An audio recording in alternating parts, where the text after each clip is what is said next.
আমরা আজকে মোটর সম্পর্কে জানব। এই মোটর কীভাবে কাজ করে, যে আমরা কোনো তড়িৎ পরিবাহী তার রয়েছে এবং একটা চুম্বক রয়েছে।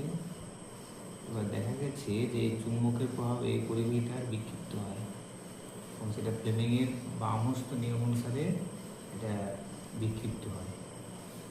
এবং এই মোটর কীভাবে কাজ করে, তড়িৎ পরিবাহীর উপর চুম্বকের ক্রিয়ার উপর ভিত্তি করে এই মোটর কাজ করে। এই মোটর দুই প্রকার, একটা ডিসি মোটর, একটা এসি মোটর। আমরা আমাদের সিলেবাস অনুযায়ী আমরা ডিসি মোটরটা আমাদের সিলেবাসে রয়েছে, তাই এটা আমরা আজ পড়ব। এর নীতি কি? নীতি হচ্ছে তড়িৎ পরিবাহী, কোনো পরিবাহের মধ্যে তড়িৎ প্রবাহিত হলে এবং সেখানে এই চৌম্বক ক্ষেত্রের মধ্যে যদি রাখা হয়, পরিবাহীটি বিক্ষেপ হবে এবং সেটা ফ্লেমিংয়ের বামহস্ত নিয়ম অনুসারে হবে। এই নীতির উপর ভিত্তি করে কিন্তু ডিসি মোটর তৈরি করা হয়েছে। এবার এখানে শক্তি রূপান্তরটা কেমন হয়? দেখা গেছে তড়িৎ শক্তি চালনা করার ফলেই বিক্ষিপ্ত হচ্ছে। এখানে তড়িৎ শক্তি যান্ত্রিক শক্তিতে রূপান্তরিত। এই যে মোটর দেখতে পাচ্ছি, মোটরের চারটি অংশ রয়েছে। চারটি অংশ এখানে ছবিতে ভালো করে দেখো। এই চারটি অংশ কি? এই যে একটা অংশ দেখতে পাচ্ছি, এটা একটা ইউ আকৃতি চুম্বক, এটার প্রকৃতি কি তড়িৎ চুম্বক, ইউ আকৃতি তড়িৎ চুম্বক। এবং এখানে পাক সংখ্যা বাড়িয়ে বা কমিয়ে এর শক্তি বৃদ্ধি বা হ্রাস করা যাবে। ঠিক আছে, এখানে দেখতে পাচ্ছি এখানে এন এবং এটা এস, এটাকে ক্ষেত্র চুম্বক নামে ওটা পরিচিত। তারপরে 2 নম্বর রয়েছে আর্মেচার। আর্মেচারটা কি? একটা কাঁচা লোহার চোঙের উপর তামার তার, অন্তরিত তামার তার জোড়ানো রয়েছে কুণ্ডলী আকারে। যেমন এখানে একটা তামার তার দিয়ে দেখানো হয়েছে এ বি সি ডি, এটা হচ্ছে আর্মেচার। আর্মেচারের পরে হচ্ছে কমিউটেটর। আর্মেচারের দুটো প্রান্ত দুটো অর্ধ চন্দ্রাকৃতি বলের সঙ্গে যুক্ত। এটার নাম R1, এটার নাম R1, R2। কারণ অর্ধ চন্দ্রাকৃতি দুটি বলয় দ্বারা যুক্ত। এই বলয়টাকে বলা হচ্ছে কমিউটেটর। এই কমিউটেটর দু প্রান্ত, এই কমিউটেটরের প্রত্যেকটা কমিউটেটর এর সঙ্গে যুক্ত করা আছে।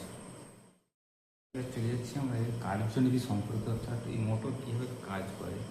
তবে এখানে ভালো করে লক্ষ্য করো, এখানে ব্যাটারির প্লাস প্রান্তের সঙ্গে যুক্ত, এখান থেকে কারেন্ট যাচ্ছে, তড়িৎ প্রবাহিত হয়ে প্রথমে B1 ব্রাশে এলো, তারপরে কমিউটেটর R1 থেকে তড়িৎ প্রবাহিত এ প্রান্ত থেকে বি সি ডি হয়ে আর R2 B2 হয়ে কিন্তু পেয়ে যাচ্ছে। এক্ষেত্রে এ থেকে বি এর ক্ষেত্রে তড়িৎ প্রবাহিত হচ্ছে, তড়িৎ প্রবাহের অভিমুখ এটা এ থেকে বি, এবং এন থেকে এস চুম্বক প্রবাহের অভিমুখ এভাবে হচ্ছে। এবং ফ্লেমিংয়ের বামহস্ত নিয়ম অনুসারে আমরা দেখি, সেক্ষেত্রে আমরা কী দেখব, তড়িৎ প্রবাহের অভিমুখ হচ্ছে নির্দেশ করে এইভাবে। তড়িৎ প্রবাহের অভিমুখ হচ্ছে মধ্যমা বরাবর, তর্জনী বরাবর হচ্ছে চুম্বক ক্ষেত্রে অভিমুখ এন থেকে এস, আর বৃদ্ধাঙ্গুষ্ঠ সেটা হচ্ছে তড়িৎ যে পরিবাহীর গতির অভিমুখ নির্দেশ করেছে। কারণ পরিবাহী বৃদ্ধাঙ্গুষ্ঠ কোন দিকে আছে? উপর দিকে। তাই এখানে পরিবাহীটা কিন্তু উপর দিকে হবে, এ বি মুভমেন্ট হচ্ছে উপর দিকে হবে, অনুরূপভাবে সিডিটা কিন্তু নিচের দিকে নামবে। এইভাবে R1টা B1 এর সঙ্গে সংযুক্ত ছিল, R1টা কিন্তু এখানে B2 সঙ্গে সংযোগ হবে ঘোরার পরে, আর R2টা হচ্ছে B1 এর সঙ্গে সংযোগ হবে। এইভাবে কিন্তু মুভমেন্ট হবে এবং মোটর কিন্তু ঘুরতে থাকবে যতক্ষণ তড়িৎ প্রবাহিত হবে। ওকে, এবার চলে যাচ্ছি আমরা এই মোটরের শক্তি কীভাবে বৃদ্ধি করব।